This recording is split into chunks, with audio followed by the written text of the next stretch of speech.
The time by Carrie Chris is 6 p.m. Time for CBX Business News. The Business News headlines is brought to you by CBX Wealth Management, making more possible.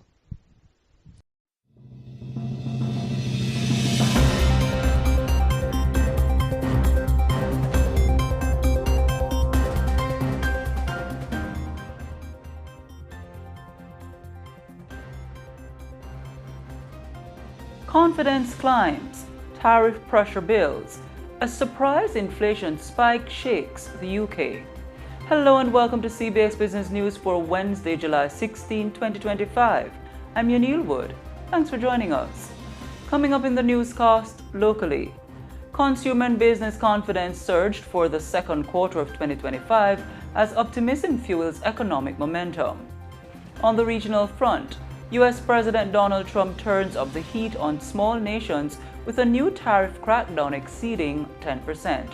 And over on the global stage, UK inflation jumps to 3.6% in June, surpassing expectations. Stay tuned as we unpack these stories and more right after this break.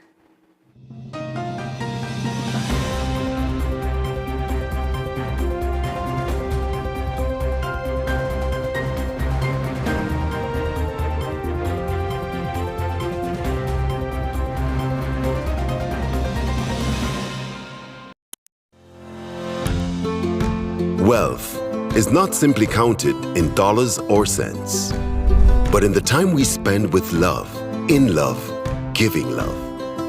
Wealth is not simply a means to an end. It is the means to live out loud. Wealth is more than money. It's about family, the memories you create, the legacy you leave behind, and your ability to enjoy life in the moment. It's also about seeing the QMAX possibilities and seizing investment opportunities to achieve the future you want and deserve. Which is why QMAX Wealth will focus on your investments so you can experience more. Because true wealth is truly more. To start investing today, call 876-926-7767. The local news is brought to you by Derriman Trading, better from the start. Development Bank of Jamaica, facilitating economic growth and development. Caribbean flavors and fragrances, tease the senses. And Pulse Investments.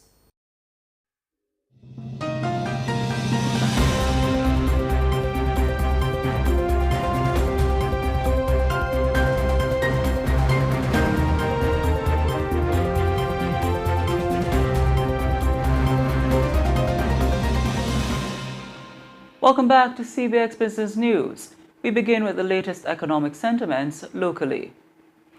Consumer confidence rose by 1.4% to 186.3 in the second quarter, April to June 2025, compared to the previous quarter. This update was disclosed by Don Anderson, Executive Chairman of Market Research Services Limited, during Tuesday's Grace Kennedy Capital Management JCC Business and Consumer Indices release for Quarter 2, 2025. Mr. Anderson also outlined several factors contributing to the rise in consumer confidence. Consumers feel that current business is better than it was in Quarter 1. Current business environment is better. And that is evidenced by the fact that the consumer confidence at this level was 2 percentage points more than it was in Quarter 1. So they feel that current business conditions are better, marginally so, than it was in Quarter 1. There's also a slight increase in expectations that business will continue to get better. So not only do we have a slight increase in what they saw, but they believe that it will continue on this path, however marginally so. He noted that the improvement in consumer sentiment was driven by a strong belief in increased job availability. Consumers are also beginning to believe that more jobs will become available.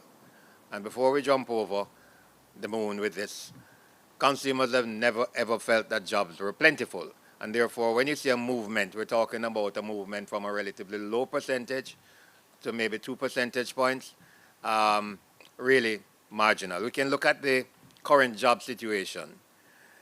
In second quarter of 2024, 7.7% of the consumers indicated that they thought jobs were plentiful.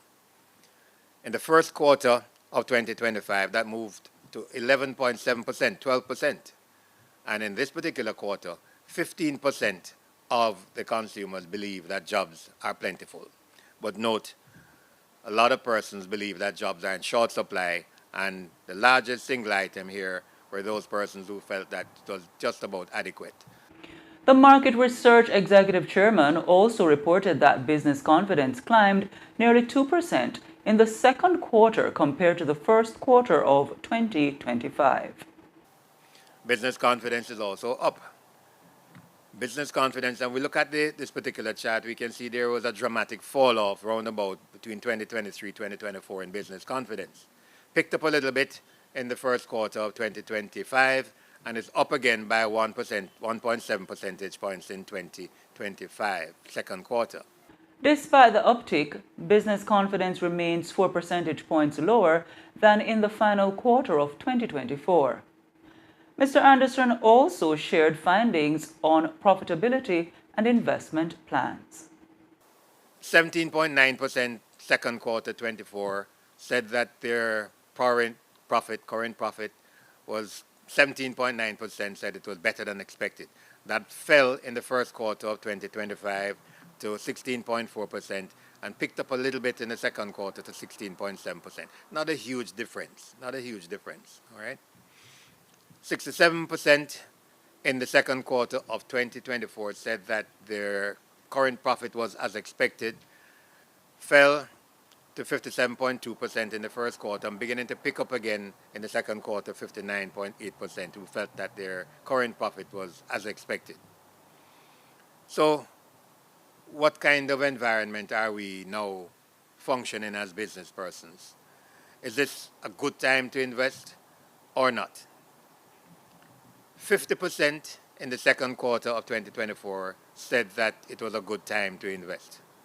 But all of these numbers are down from the peak maybe 3-4 years ago, where over 65% of the businesses consistently made the point it was a good time to invest.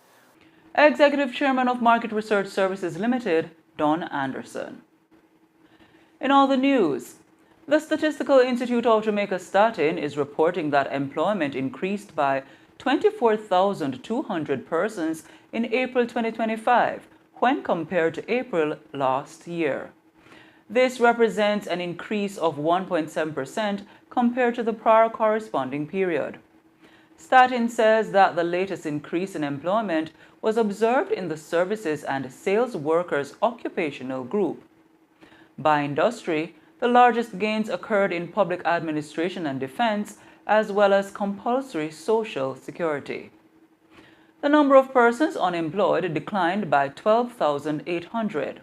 Additionally, 11,300 fewer persons were outside the labor force compared to the similar quarter of 2024.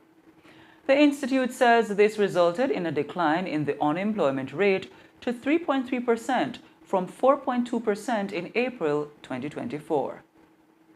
Meanwhile, the labor force in April 2025 comprised of 1,494,400 individuals, reflecting an increase of 11,300 persons compared to April last year.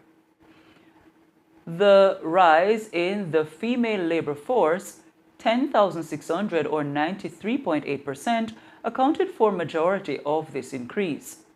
Of the total labor force, 789,200 were males and 705,200 were females.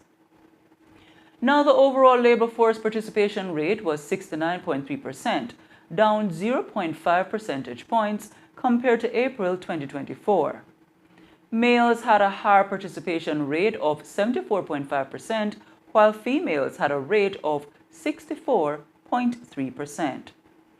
Statin also informed that in April 2025, the employed labor force totaled 1,444,500 individuals.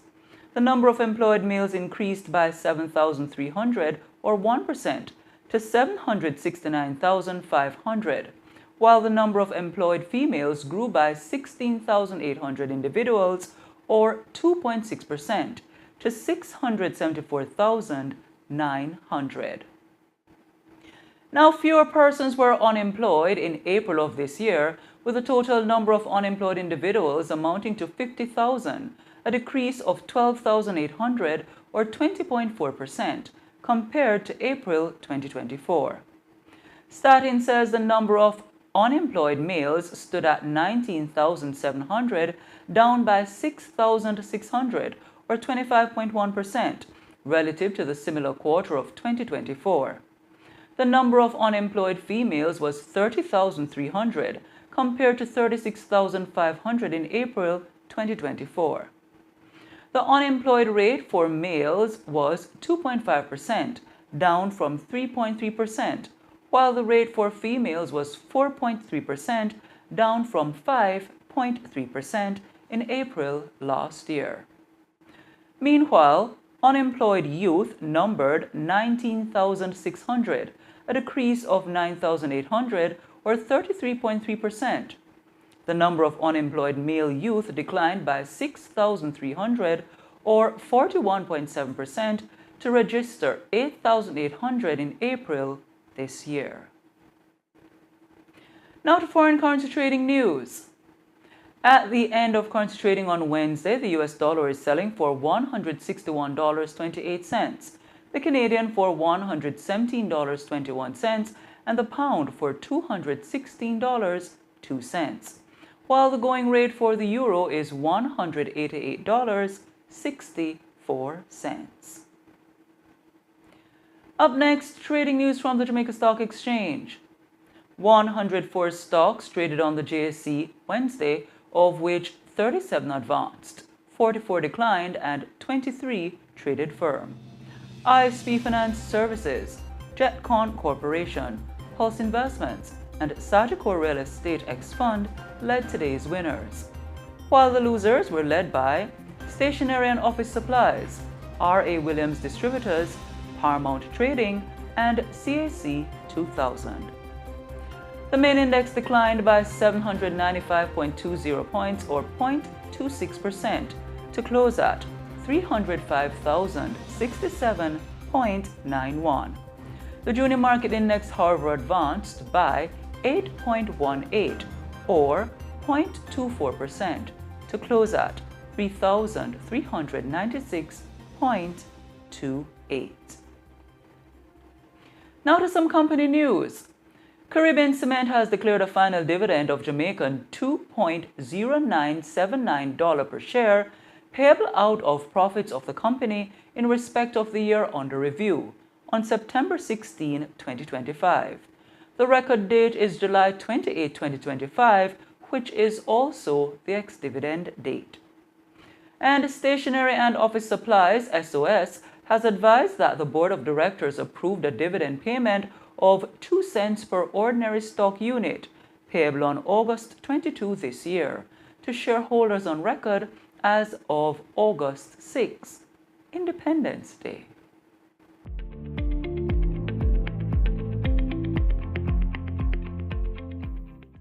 In today's market education feature, we're breaking down the business term M-commerce. Mobile commerce, or M-commerce for short, refers to the use of wireless devices like smartphones and tablets to conduct commercial transactions online. This includes activities such as buying or selling products, paying bills, and accessing online banking services. M-commerce is a fast-growing offshoot of e-commerce that has taken the global market by storm, and it's easy to see why. With the rise of digital wallets and mobile payment platforms, more businesses are turning to mobile to meet the needs of their customers. Why? Because it's faster, more convenient, and always accessible. Customers can shop or pay bills anytime, anywhere, no physical location required.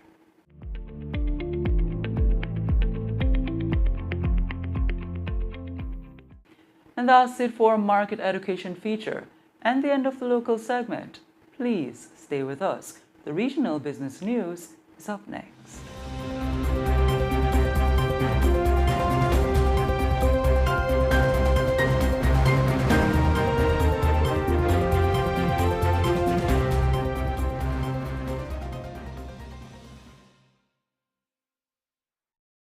The local news is brought to you by Darriman Trading, better from the start. Development Bank of Jamaica, facilitating economic growth and development. Caribbean flavors and fragrances, tease the senses, and Pulse Investments.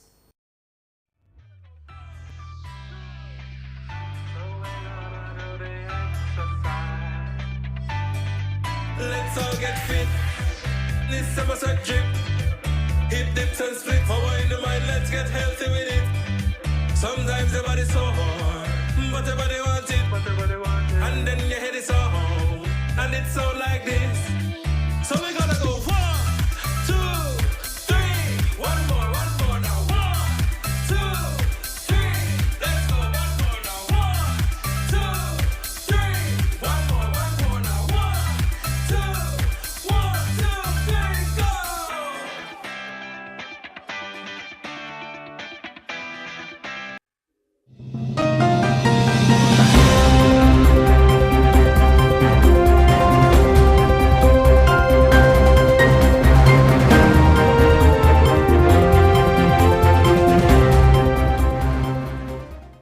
Welcome back, and now to regional business news. In a sweeping and controversial move, U.S. President Donald Trump has announced plans to impose new tariffs exceeding 10% on goods from over 100 smaller nations, including those in the Caribbean. Speaking with reporters on Tuesday, Commerce Secretary Howard Lutnick confirmed President Trump's statements, highlighting that the policy will primarily affect Caribbean and African nations, which account for a relatively small share of U.S. imports. This latest action forms part of a broader tariff push by Trump, who earlier this month sent letters to more than 20 nations and the European Union, EU, outlining import tax rates set to take effect on August 1. These mirror the aggressive April 2 tariffs that rattled global financial markets and triggered a temporary 90-day negotiation window that expired on July 9. We'll be releasing a letter soon talking about many countries that are much smaller, where you're not going to do letters per se. You might do an individual letter, but it's going to go very quickly. And the number will also be less. These are countries that are, many of them, like 200 countries. You understand? Caribbean countries, African countries. You have a huge amount of countries that are small, and the president's just going to deal with them sort of the way he thinks is the right way to deal with them. We'll probably set one tariff for all of them. Over 10% tariff on that? Probably a little over 10%, yeah. 15, 20. We don't do a lot of business, but we do, it's still significant. That was U.S. President Donald Trump and Commerce Secretary Howard Lutnick. A new MasterCard report reveals that small and medium-sized enterprises, SMEs, in the Caribbean face steep barriers in expanding cross-border business due to costly, slow, and opaque international payment systems. Despite SMEs representing a significant portion of the region's businesses and employment, many struggle with outdated payment infrastructure designed primarily for large corporations.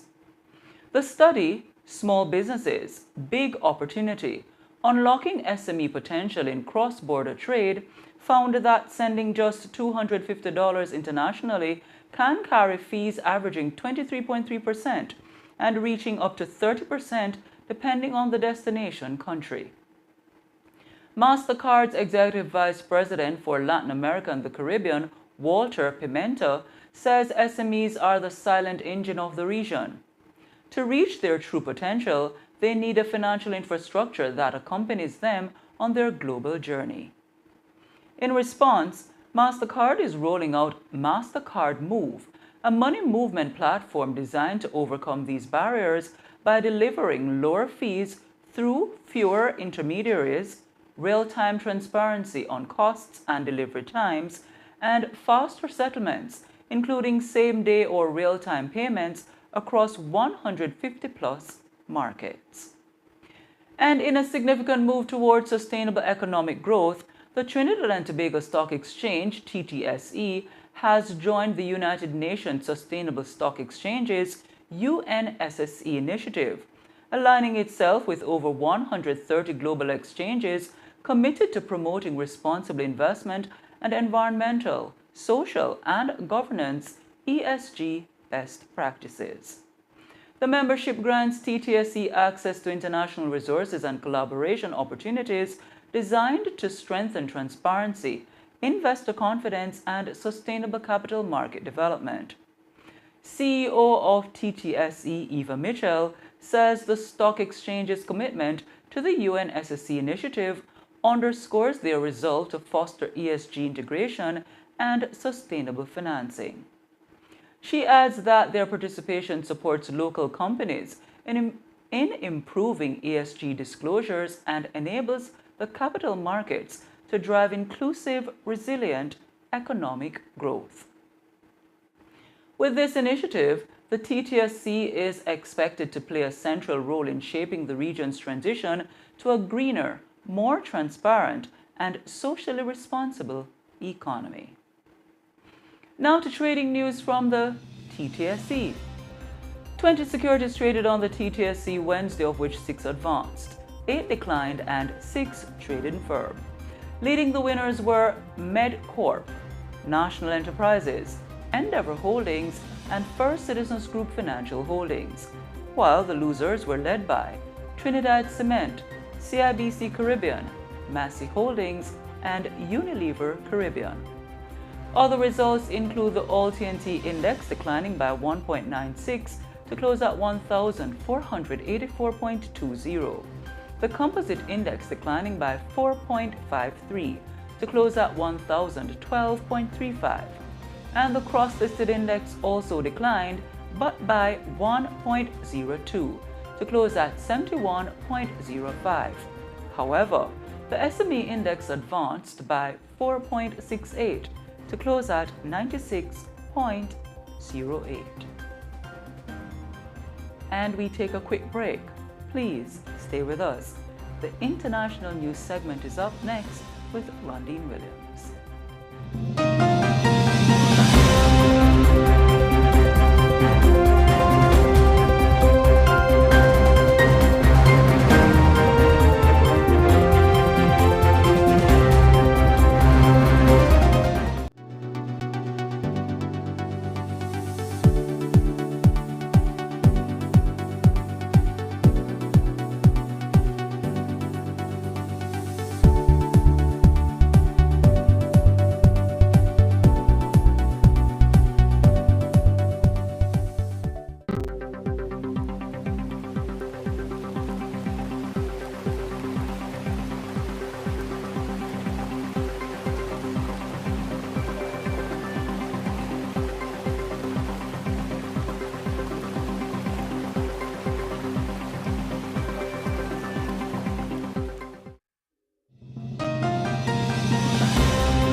Welcome back.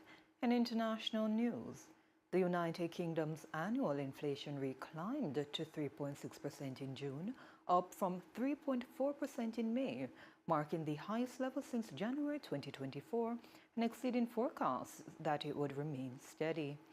The main driver was transport costs, which increased by 1.7%, accelerating from a 0.7% rise in May. This was largely due to higher motor fuel prices. Additionally, pressure came from airfares, particularly on long-haul and European routes, along with higher rail fares and vehicle maintenance costs.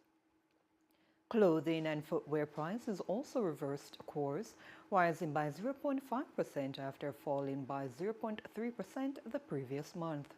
Meanwhile, Food inflation surged to 4.5%, the highest since February 2024, with notable increases in items like cake and cheddar cheese. By contrast, inflation eased slightly in housing and utilities, where the annual rate dipped to 7.5% from 7.7%, and in household services, which slowed to 6.7% from 6.9%. Services inflation overall remained unchanged at 4.7%. On a monthly basis, the Consumer Price Index rose by 0.3%, up from 0.2% in May. Core inflation also picked up, with the annual rate reaching 3.7% and monthly reading coming in at 0.4%. Still in Europe, strong external demand helped lift the region's trade position despite global headwinds. The Eurozone trade surplus widened to €16.2 billion in May, up from €12.7 billion in the same month last year, as exports rose 0.9%, while imports fell by 0.6%. In the broader European Union, the trade surplus also grew, reaching €13.1 billion compared to €8.9 billion in May 2024. EU exports edged up by 0.1% to €216.9 billion, driven by strong gains in chemical exports, which rose 12.1%, and food and drink export, which climbed 3.2%. These gains offset a 2.4% decline in machinery and vehicle shipments. Exports to key partners increased as well, rising from 4.4% to the United States, 6.8% to Switzerland, and 2.5% to the United Kingdom. Imports into the EU declined by 2% to €203.8 billion, primarily driven by an 18.7% drop in energy imports and a 1.7% fall in raw materials. However, imports from China bucked the trend, increasing by 3.4%, while shipments from the US and the UK declined by 7.4% and 7.1% respectively. And across the Atlantic, however, elevated borrowing costs and economic uncertainty weighed heavily on US housing activity. Mortgage application volume in the United States fell by 10% in the second week of July, fully reversing the 9.4% gain recorded the prior week, according to the Mortgage Bankers Association. This marks the steepest weekly decline in nearly 3 months. The drop was largely due to a 5 basis point increase in benchmark mortgage rates, alongside mounting economic uncertainty, which have made households more reluctant to take on large financial commitments. Refinance applications, which are especially sensitive to interest rates movement, plunged by 12%, while home purchase applications fell by 7% over the same period. Meanwhile, to the north, Canada saw a modest pickup in inflation, though price pressures remain largely contained. Canada's annual inflation rate rose to 1.9% in June, up slightly from 1.7% in May, in line with market expectations. Despite the uptick, inflation remained below the Bank of Canada's 2% midpoint target of 3 straight months, consistent with projections that inflation would rise gradually due to potential materials shortages and supply chain disruptions. Among the key contributors, fuel prices deflation moderated to 13.4% in June compared to 15.5% in May, which helped ease the overall decline in transportation costs to 0.6 from 1.4%. Prices for durable goods also rose more sharply, with passenger vehicles increasing by 5.2%, up from 4.9%, and furniture prices climbing 3.3% compared to just 0.1% in May. Offsetting those gains, food inflation eased to 2.9% from 3.4%, largely due to softer grocery prices, while shelter costs ticked down to 2.9% from 3%. The Bank of Canada's preferred measure of underlying inflation, The trimmed mean core CPI held steady at 3% as widely expected. And that's it for the international segment of the newscast, but please do stay with us. The news recap is on the other side of the break.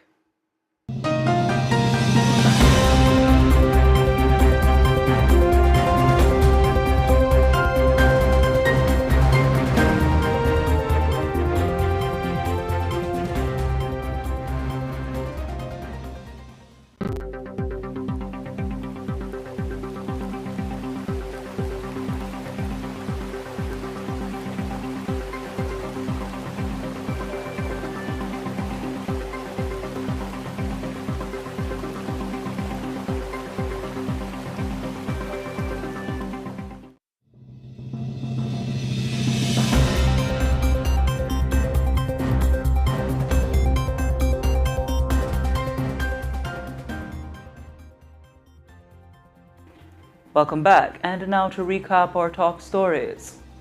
Consumer and business confidence surged in the second quarter of 2025. Regionally, Trump targets small nations with new tariff regime.